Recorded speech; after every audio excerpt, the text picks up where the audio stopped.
This video is going to cover Chapter 10, Triangle Trigonometry, and we're going to continue looking at oblique triangles and solving oblique triangles.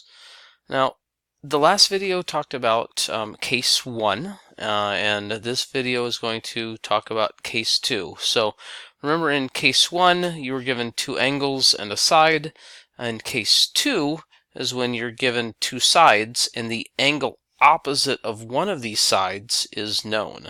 And so make sure it's not two sides and the angle in between them. That's a different story. So two sides and the angle opposite of one of these sides is known. So in case 2, it's important to recognize case 2 because you need to make sure you keep aware that there may not be a solution to this. It may come out as an undefined. There might be a solution, which you hope, and there might even be two solutions. And so if there are two solutions, then we call this the ambiguous case, and the case 2 itself is just generally called ambiguous. But let's go ahead and look. So one of the things to recognize is that if the angle that is given, so remember it's two sides and an angle opposite of one of the sides, if that angle is obtuse or greater than 90 degrees, then there's only going to be either one solution or no solution. So you don't have to worry about thinking, oh my gosh, do I have to go look for two solutions? If it's an obtuse angle, you know that there's just going to be one solution or no solution. And you kind of get a hint with no solution if angle A is greater than 90 degrees and if side A is less than side B. So you'll see that here's a little demonstration over here of what that looks like, because it just doesn't make a triangle. So that means that there's no solution. Alright, let's see what these actually look like. So you're going to look at this and we're going to run through the flow chart. So if you're just given this on a test, you're like, oh gosh, where do I start? Okay, is it a right triangle? Nope. Okay, so that takes care of, we need to go to the direction that we know that we're going to use trigonometric ratios probably, or another avenue, but we're not to there yet because the next question is does it have a side and an opposite angle? We do know a side in this case. We know two sides, as a matter of fact. We know two sides and we know an opposite angle. So that means then that we know that we're going to be working in case 2 because we know two sides and an opposite angle. So here's that hint. Is it an obtuse angle? Yep. So we know that we're going to be working with case 2 because 190 degrees is obtuse. And A is greater than 90 and A is less than B. So we know that there isn't going to be a solution, but we still have to solve the problem. So let's go ahead then and let's work on solving this problem. And so we say, okay, all right, well, we know that A is 109 degrees. Side A is 14.8 inches and side B is 19.5 inches. And so to be able to do this, we're going to move through the flow chart, and I hope everybody has that printed out on the side so you can look at this as you go along. And we're going to use the law of sines to figure this out because we know that sine A, and in this case we have sine A is 109 degrees over side A, 14.8 inches, and sine B is what we don't know, and that is over 19.5 inches.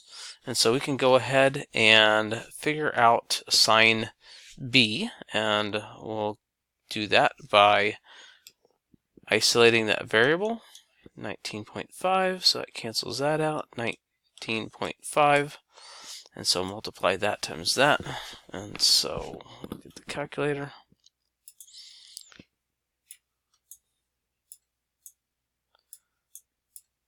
And we'll go, okay, 14.5 times 109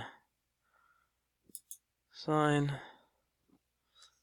equals that divided by 14.8, and we end up with 1.224 as sine B. So now when we do that, this should automatically trigger something for you, and you should go, okay, hold it just a second.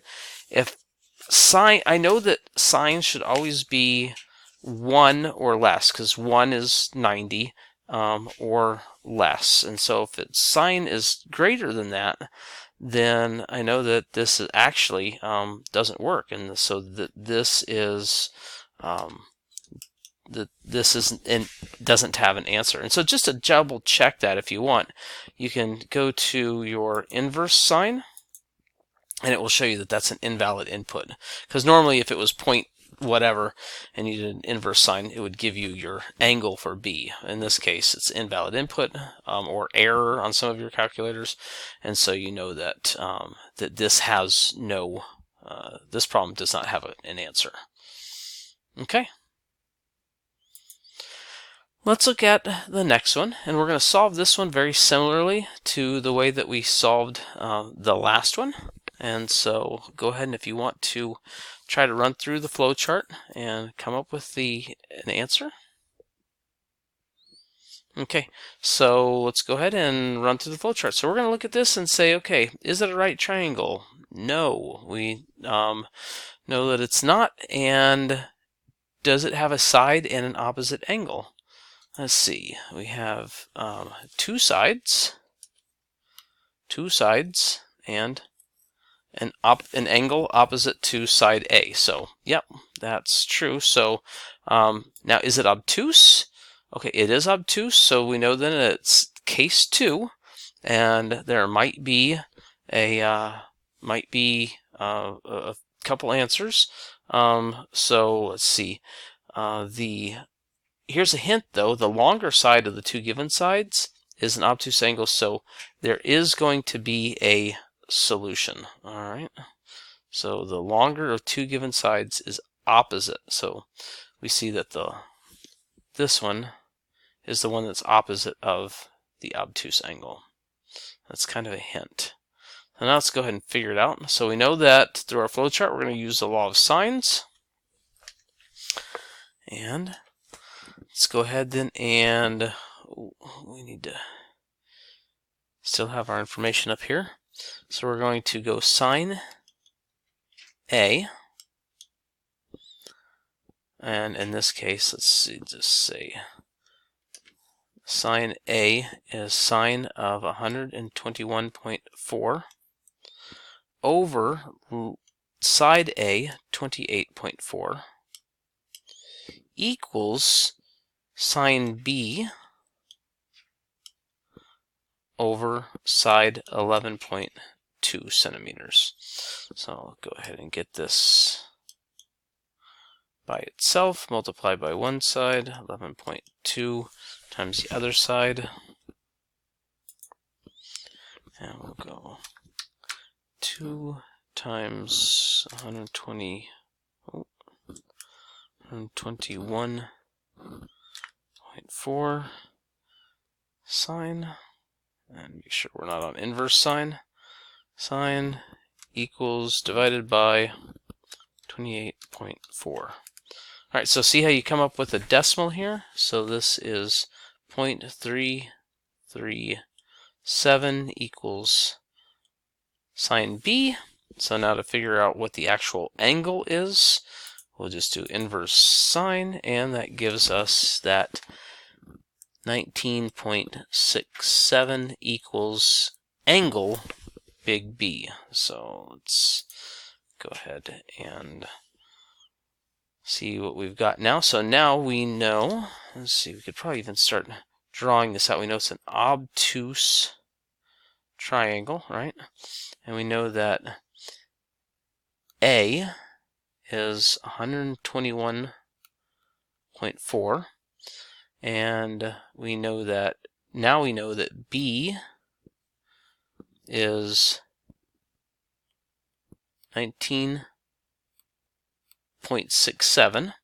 We also know that side A, directly across it from it, is 28.4 centimeters, and we know that side B is 11.2 centimeters. So that just leaves angle C and side C that we need to try to figure out. And so let's go ahead and get that figured out real quick. Well, to figure out angle C, since we know the interior angles of the other part of the triangle, we can just go ahead then and subtract, and we'll say, all right, 180 degrees inside the triangle minus 121.4 minus 19.67 gives us, okay, 180 minus 21.4 minus 19.67, so it gives us 38.93. So that means that angle C is 38.93 degrees. These are all degrees. Okay, so now that we know that it is 38.93 degrees, we can figure up what side C is, because we can use the law of sines. Let's go ahead and get some more room here. Oh, there we go. Okay. Okay, and so, let me see here. I don't know if I can grab all this and see if I can pull this all down here. Okay, so now I believe I have everything I needed. Yep. All right, so now let's go ahead and figure this out. We're going to just use sine A again because we've used it before. We could use sine B. It wouldn't really matter. As a matter of fact, let's just use sine B. That's our B right there. So sine of 19.67 over B, which is 11.2 centimeters, is equal to sine C, which is 38.93 over C, which we don't know what it is. So, and because I was looking for the side, I should have wrote this the other way. Go ahead and flip these over right now, and so 11.2 over sine of 19.67 equals C over sine of 38.93. And if you don't understand why I'm doing this, go back a couple videos and you can see that if you flip both of them, then you're still equal on your ratio, and it makes it easier because you're isolating your variable C as a numerator. So now if I want to go ahead and get C by itself, multiply sine 38.93 to one side, which cancels that out. Multiply sine of 38.93 to the other side. And let's get the calculator. And I'll clear this. 8.93 sine times 11.2 equals that, divided by sine of 19.67, and that equals, so that says that C is 20.9 centimeters. Let's go back to our calculator and see, or go back to our drawing and see if that makes sense. And so 20.9 centimeters. It's opposite of 38.9, which is a little bit bigger than, yep, so looks like it works. So, all right, and that is the end of this video for case 2.